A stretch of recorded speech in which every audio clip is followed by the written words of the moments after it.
Animal activists are outraged tonight after a young wolf was run over and then tortured to death in Wyoming. They're calling for stiffer penalties after a video that shocked the internet. Mouth taped, baring its teeth, but too weak to react. Spectators laughing. There is outrage across the nation tonight after a Wyoming newspaper released this video of a wounded wolf paraded around a Wyoming bar. He's starting to get his legs under him. Well, it's past that. He's getting ready to get up again. The Wyoming Game and Fish Department provided these photos and videos to Cowboy State Daily. They report this wolf was run over by a snowmobile and then tortured until killed. Animal activists are outraged. We see efforts in Idaho where they're aerial gunning wolves.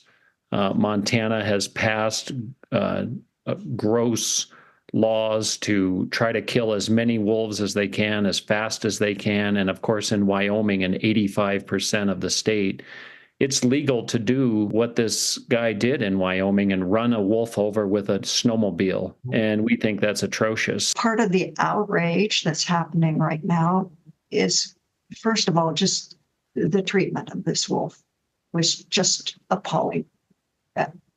There's almost no words to describe what kind of a person does this to an animal, whether it's a domestic animal or a wild animal. Who does this? Wolves are designated as predatory animals across 85% of Wyoming, exempting them from the standard limits on killing and the seasons that apply under state wildlife management principles. Here in Utah, wolves are still considered a protected species, even within the small portion of northeastern Utah where they're not listed under the Endangered Species Act. The Division of Wildlife Resources says it's still not legal to hunt wolves in Utah.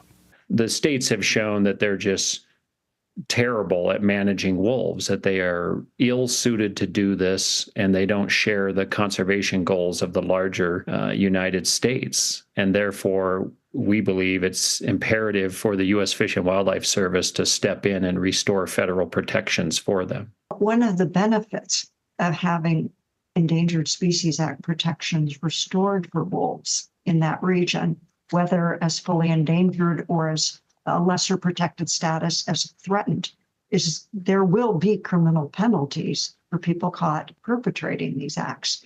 There are fines, there is prison time, and there should be.